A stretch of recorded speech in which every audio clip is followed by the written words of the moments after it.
এক অদ্ভুত নীরবতা, যে চীনা হ্যাকারদের নাম শুনলেই প্রতিযোগীরা কাঁপত। যারা একের পর এক আন্তর্জাতিক হ্যাকিং প্রতিযোগিতা জিতে আসতো, তারা হঠাৎ করেই উধাও। আলো জ্বলছে, মঞ্চ তৈরি, কিন্তু সেই চিরচেনা মুখগুলো আর নেই। প্রশ্ন শুধু একটাই, তারা কোথায়? বিশ্ববিখ্যাত চীনা হ্যাকাররা হঠাৎ করে কোথায় হারিয়ে গেল? চলুন একটু পেছনে ফেরা যাক। Vancouver, March 2017। সাইবার জগতের ওয়ার্ল্ড কাপ বলা হয় এমন এক প্রতিযোগিতা। PWN 2OWN। এখানে নিয়ম খুবই সোজা। গুগল ক্রোম, মাইক্রোসফট উইন্ডোজ, আইফোনের মতো জনপ্রিয় সফটওয়্যার বা ডিভাইসে নতুন এবং পুরাতন দুর্বলতা বা বাগ খুঁজে বের করতে হয়। কোম্পানিকে জানাতে হয় যাতে তারা দ্রুত আপডেট দিয়ে সেগুলো সমাধান করে ফেলতে পারে। হ্যাকাররা পায় বড় অঙ্কের পুরস্কার। বহু বছর ধরেই চীনা হ্যাকাররা এই প্রতিযোগিতার তারকা। যে ইভেন্টেই নামে পুরস্কার তাদের হাতেই ওঠে। কিন্তু 2017-র পর এই ছবিটা বদলে যেতে শুরু করে। একটা আন্তর্জাতিক ইভেন্ট শেষ হয় আর দেখা যায় চিরচেনা চীনের দলগুলো আর প্রতিযোগিতায় অংশ নিচ্ছে না। আমেরিকা থেকে ইউরোপ, সবখানেই এই একই অস্বস্তি ছড়িয়ে যায়। কি হচ্ছে চীনের হ্যাকারদের সাথে? কেন তারা উধাও? গোটা পৃথিবী জুড়ে প্রশ্ন উঠতে থাকে। এই নীরব সময়ে চীনের সবচাইতে বড় সাইবার সিকিউরিটি কোম্পানি কুইহো 360 এর সিইও ঝৌ হংই একটা বক্তব্য দিয়ে আলোচনার কেন্দ্রে চলে আসেন। তিনি বলেন, বিদেশে গিয়ে স্কিল দেখিয়ে লাভটা কি? ওই জেতাটা নাকি খেয়ালি জয়, অর্থাৎ শুধু লোক দেখানো। তার মতে পৃথিবীর বড় বড় কোম্পানির যে সকল দুর্বলতাগুলোকে ধরা হয় তার দাম আসলে কয়েক লাখ টাকা নয়, বরং কয়েক বিলিয়ন ডলার পর্যন্ত হওয়া উচিত। এর কিছুদিন পরেই দেখা যায় চীনা হ্যাকাররা বিদেশি প্রতিযোগিতায় অংশ নেওয়া প্রায় বন্ধ করে দিয়েছে। মজার ব্যাপার হলো, এটা হ্যাকারদের ব্যক্তিগত সিদ্ধান্ত না, বরং সরকারের নিষেধাজ্ঞা আছে। অর্থাৎ বাইরের মঞ্চের দরজা বন্ধ হয়ে যায় চীনা হ্যাকারদের জন্য, আর খুলে যায় ভেতরের নতুন এক মঞ্চ। সেই নতুন মঞ্চের নাম টায়ানফু কাপ। আন্তর্জাতিক প্রতিযোগিতার বিকল্প হিসেবে চীন দেশেই সেটা আয়োজন করা হয়, আর প্রাইজ মানি মিলিয়নেরও বেশি। মানে সবচাইতে সেরা ট্যালেন্টকে খুঁজে বের করে আনার এক প্রতিযোগিতা। এই লঞ্চের খবর বেরোতেই নানা দেশের কপালে ভাঁজ পড়ে যায়।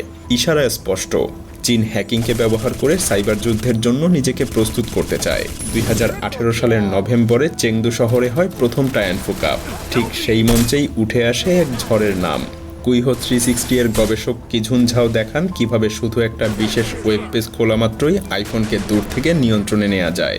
উইন্ডো খুলতে হয় সাফারি ব্রাউজার দিয়ে, তারপরে অপারেটিং সিস্টেমের গভীরে লুকানো ফাঁক দিয়ে পুরো ডিভাইসকেই গ্রাস করা যায়। ব্যবহারকারী বুঝতেই পারে না, কোনো সতর্কবার্তা ওঠে না, তবুও মাইক্রোফোন, ক্যামেরা, লোকেশন, মেসেজ সবকিছু এক অদৃশ্য হাতে চলে যায়।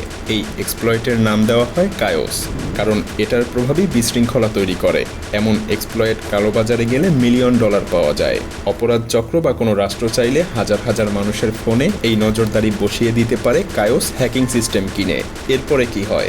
2019 সালের জানুয়ারিতে অ্যাপেল নীরবে আপডেট দিয়ে সেই ফাঁক বন্ধ করে দেয়। কিন্তু আসল চমক আসে ওই বছরের আগস্টে। গুগল একটা রিসার্চে প্রকাশ করে দীর্ঘ সময় ধরে আইফোনে বড় মাপের হ্যাকিং ক্যাম্পেইন চলছে। 5টা আলাদা হ্যাকিং গ্রুপকে শনাক্ত করা হয়। তার মধ্যে একটা চেইন টায়ানফু কাপে দেখানো কায়োসের সাথে মিলে যায়।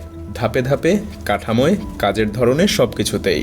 অর্থাৎ মঞ্চে যে ডেমোটা দেখা যায় বাস্তব জগতে সেটাই ব্যবহার করে নজরদারি চালানো হয়। পরে মিডিয়া অনুসন্ধান, গুগলের টেকনিক্যাল নোট আর অ্যাপেলের সময়রেখা মিলিয়ে বোঝা যায় প্রধান টার্গেট ছিল শিংজিংয়ের উইঘুর মুসলিমরা। পাশাপাশি সাংবাদিক, অ্যাক্টিভিস্ট এবং সরকারের সমালোচকও তাদের নিশানা থেকে বাদ যায় না। এখানেই এই গল্পের শেষ না। 2024 সালের ফেব্রুয়ারিতে গিটহাবে ফাঁস হয় আইসুন নামের একটা চীনা আইটি সিকিউরিটি ফার্মের ডেটা। ইমেইল, চ্যাটলগ, এমনকি স্পাইওয়্যার ডেভেলপমেন্টের নথিও সেখানে থাকে। ফাঁস হওয়া কাগজপত্রে দেখা যায় তারা সাইবার স্পাইং টুল বানায় এবং সেগুলো সরাসরি সরকারি সংস্থা এবং চাইনিজ মিলিটারিদেরকে দিয়ে দেওয়া হয়। এমনকি চুক্তিপত্রে প্রতিটা হ্যাকড মেইল ইনবক্সের জন্য নির্দিষ্ট ফি-এরও উল্লেখ পাওয়া যায়। এমনকি 2024 সালে মার্কিন ট্রেজারি ডিপার্টমেন্টে চীনা রাষ্ট্র সমর্থিত হ্যাকাররা অনুপ্রবেশ করে, সংবেদনশীল নথি চুরি করে। ওই বছরই অন্তত 9টা মার্কিন টেলিকম নেটওয়ার্ক, AT&T, ভ্যারাইজন, টা মোবাইল সহ অনেকগুলো কোম্পানি টার্গেট করা হয়। তার আগের বছর ভোল্ট টাইফুন নামে একটা পরিচিত চীনা গ্রুপ আমেরিকার এনার্জি এবং ওয়াটার ফিল্ট্রেশন সিস্টেমকে লক্ষ্য করে সাইবার অ্যাটাক চালায়। 2023 সালে গুয়ামের আশেপাশের সামরিক ঘাঁটির কাছে অস্বাভাবিক মালওয়্যারও ধরা পড়ে। বিশেষজ্ঞদের পর্যবেক্ষণে জানা যায় এই গ্রুপগুলো বহু বছর নীরবে ভেতরে অ্যাক্সেস নিয়ে রাখে আর সময় এলেই আঘাত করে। মিসাইল নয়, বরং মূল শক্তি কোড।